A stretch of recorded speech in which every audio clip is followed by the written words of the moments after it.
Welcome to Upsurge, the Global Women of Choice podcast. I am your host, Evelyn Oluchukwu, and today's episode is a complete masterclass for women founders. It's titled Building in the Market You Know, Why Lived Experience is a Founder's Unfair Advantage. And joining me today is Lindsay Friedman, a four-time founder who's learned the hard way that passion and knowledge for your market can make the difference between success and struggle. Now, she's here to share how to turn your lived experience into leverage and make smarter decisions and even lead with more confidence. So if you're building, if you're scaling, if you're dreaming of your next venture, this episode is your complete blueprint to own your experience and create the kind of impact you truly want to create. And it is on this note that I would say, let the upsurge begin.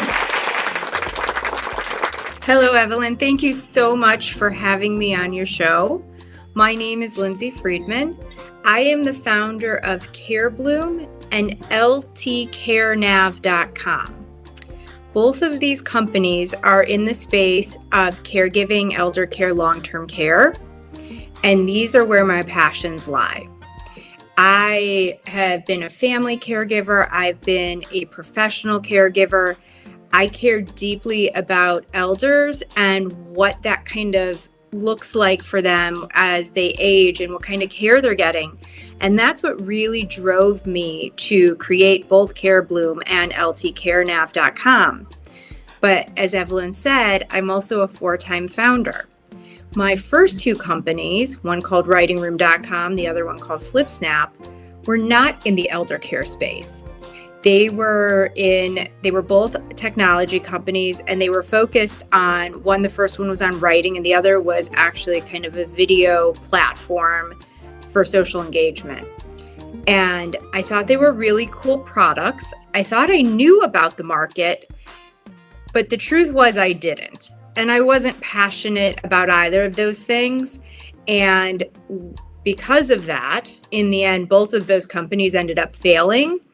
And it was when I turned my focus to building something that I care deeply about that I finally found success and have created products that are really resonating with the market because it's a market I truly connect with. Wow, thanks for sharing. Thanks for sharing that. Now, I would ask you this first question. I've waited for a while. It's been on my mind. Lindsay, you founded 4 startups. Take us back. What did your first failure teach you that no MBA ever could? A lot. Yeah. So I have to give some context to the time frame. It was called WritingRoom.com. I built it when there was no such thing as Facebook, right? I think there might have been a Facebook on the campus, but there wasn't as we know it now. There was MySpace.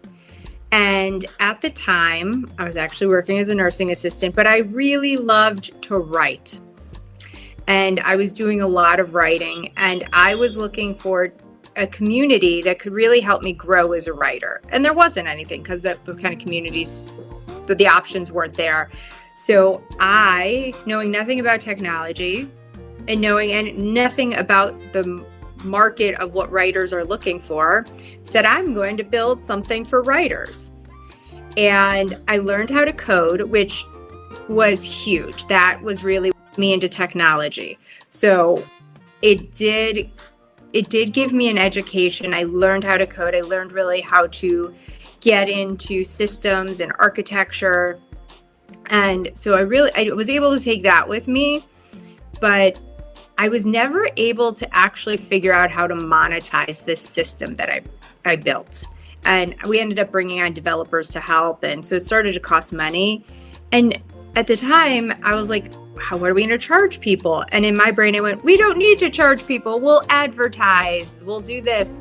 And I learned really quickly that if you don't have a monetization model, if you don't have a way and you don't know if people will pay for something and you don't understand your market like that, you'll probably end up failing because you need somebody to pay for something to have a business. That's true. So if you've not gotten people to pay for your product, then you don't have a business yet. Until you have people who are willing to pay, then you know you have a product. If there's if there's nobody paying, what you have is just a charity or a platform. Yeah, I completely agree with that. To my next question for you today, your second company had a last minute save. What shifted in you as a founder during that moment? Was it mindset, was it strategy, or was it leadership? So I think that last minute save was purely luck. And I think that happens a lot to business owners. And I wish there was something more meaningful I could teach people from that.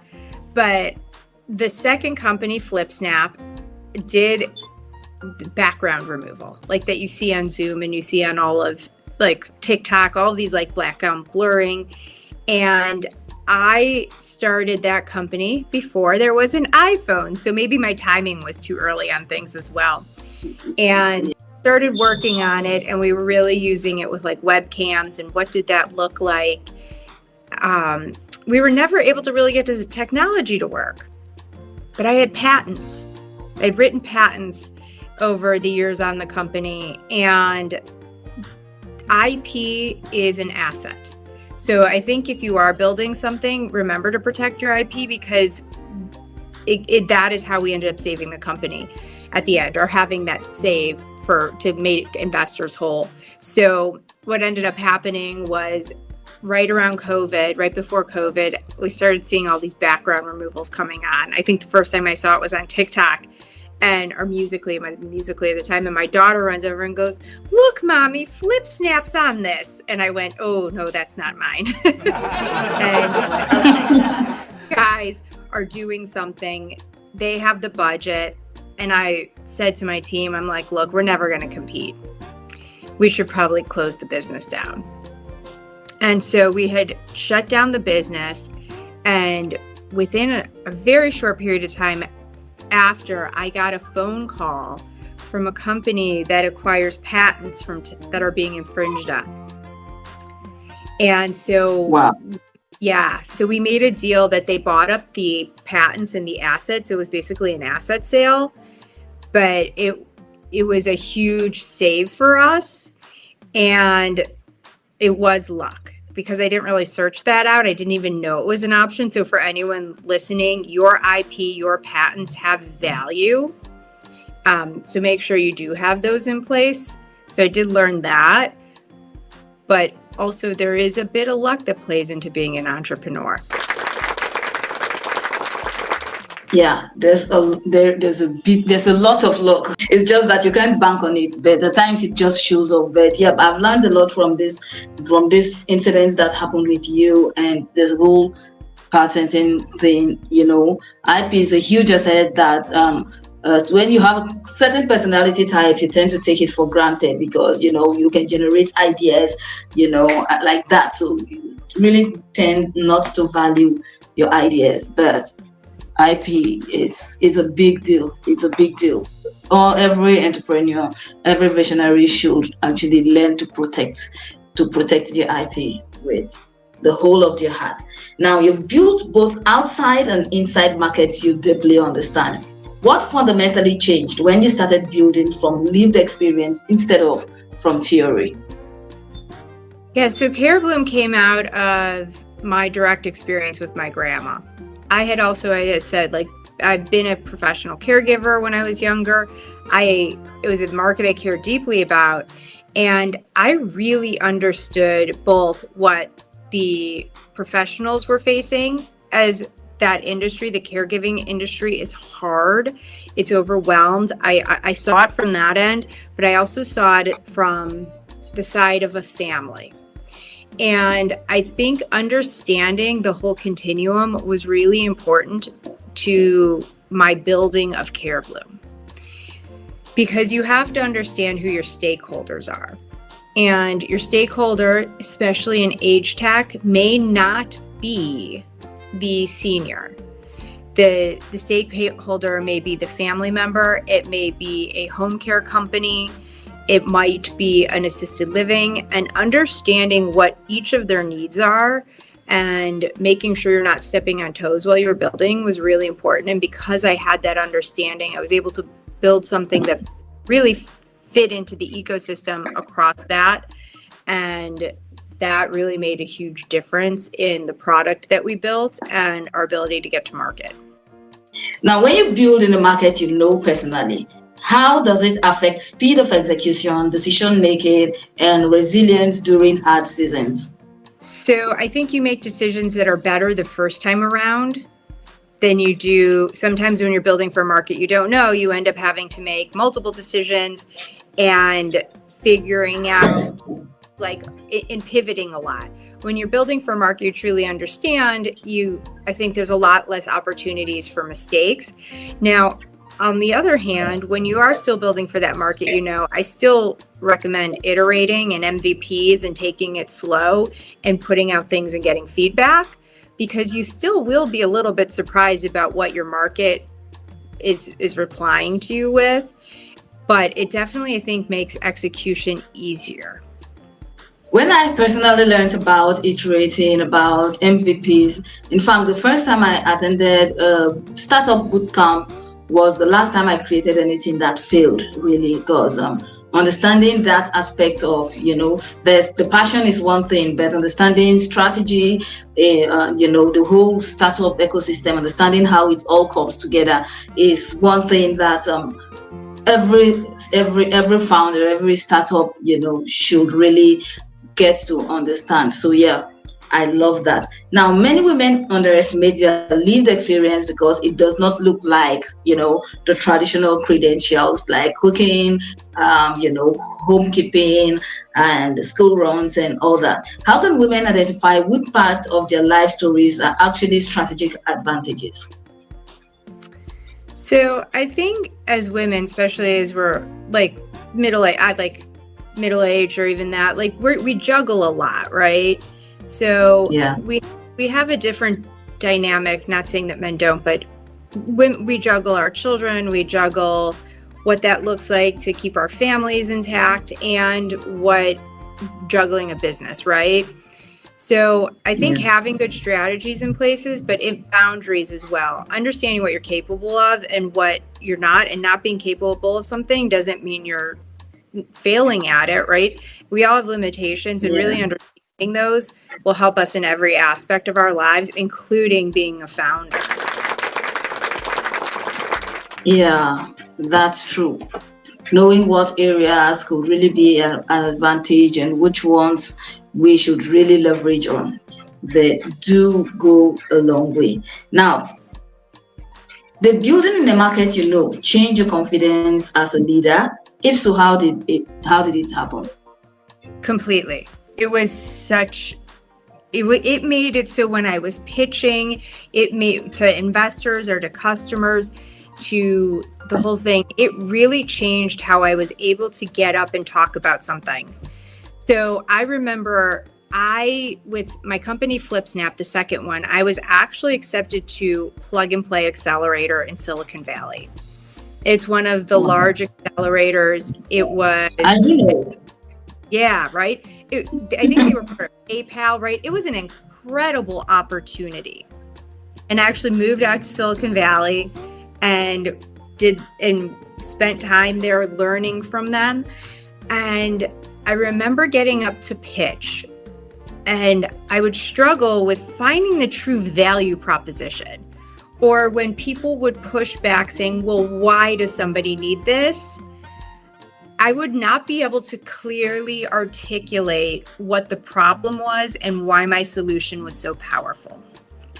And then, when you're up in front of people talking and you can't do that, you sort of go, oh, okay, whatever. You get insecure and you feel bad and you feel like you didn't do a great job at that presentation.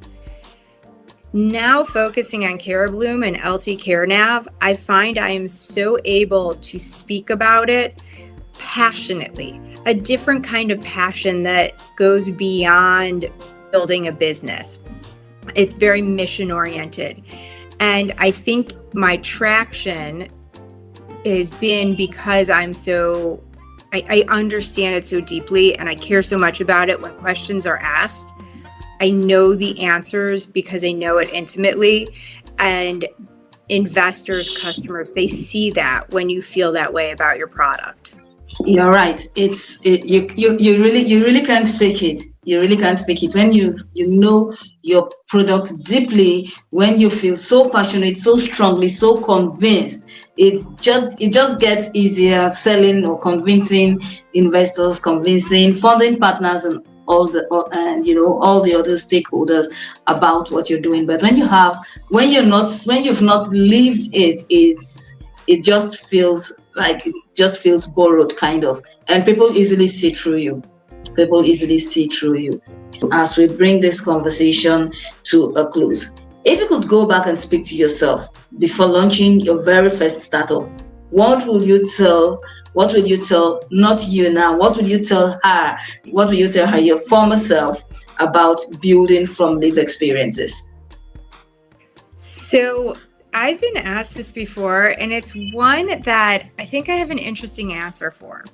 I think I learned so much because I went through it. And I think that girl back then needed to fall on her butt to really understand it, because I think there were people there that I know there were people who were like, you don't know what you're doing, or this isn't a great idea. And people, or you don't know how to execute on this. I was given a lot of criticism, and those people ended up being right. I didn't fail, but I think all of that I learned and the criticism made me who I am today. So I'm not sure if I said anything to myself then. I think I would be missing out on this whole beautiful experience I had to bring me here to really have this deeper understanding. And also all of that falling on your butt, when you don't succeed at something, you learn so much and it becomes part of you and it shows you what you can get through. And the one thing I think entrepreneurs need more than anything is grit and tenacity. And you can only prove those things by not succeeding, is by pushing through the hard moments. If you only have good moments, you don't have those opportunities to grow. Wow. Thanks for saying so. I also had that kind of experience in my life. My first business, I closed it down just at the point where I had done the biggest sale ever. At times success just shows where your weaknesses are, and I just couldn't put it together after that, and I had to close down the business, sell off my cars, pay off all everything that the business owed, and just simply moved on. And then I left that sector completely. And when I was going into my next serious business, there was these buyers, there was this like people who knew what happened with the first business, will be like, how long is she going to do this before she abandons it? Because in their mind, I had just abandoned the good business, but I was the one wearing the shoes. I was the one seeing the weaknesses. I didn't count it as abandonment. I counted it as moving on. And I felt that was a strategic decision I made. But people would judge me and say, how long is she going to take before she leaves this one also for something else? But today, when I sit back and look at the success I've measured so far, I attribute a whole lot of it to that first business that failed. And when I talk to people, I say, I've run a business to the ground before. I've failed, completely before. So I know what makes people fail and I know what makes people succeed. And that's the absolute truth. So I love when you said that those final words. The truth is that it could never have been better. I could advise myself, who I was then, I would never have advised myself not to do it. I'm glad I took that route. I'm glad I experienced all those failures. I'm glad everything went the way it went. So thank you for your closing conversations. And if there's any other thing you want to add to this conversation today, if there's any other question I've not asked you, please go ahead. No, I want to just remind people that I guess my last little bit will be, I focus on this market of aging and elder care. And what we really do on LT Care Nav is we help you create a plan for long-term care. And I would tell everybody, while you're starting to think about what your career looks like today, also kind of think about what happens when you retire. And make sure you're planning for that as well, because I think it's something we all overlook, and we are all going to get older, and preparing for that too while you're thinking about today, I think is going to be really important for everybody.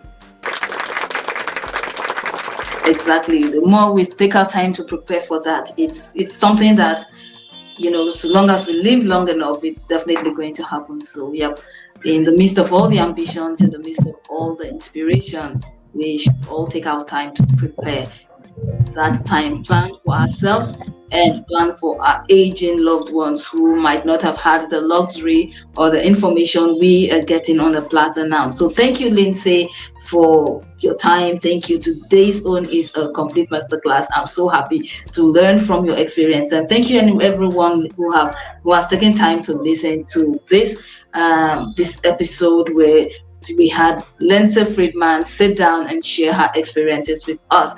I'll come again to you with another interesting episode next week. And until then, keep living your best life. Keep preparing for that day, that time where you would need someone to take care of you and lead like the best leader that you have ever known. So thank you so much, and do have a great rest of the day. Thank you, Lindsay, and for sharing with us.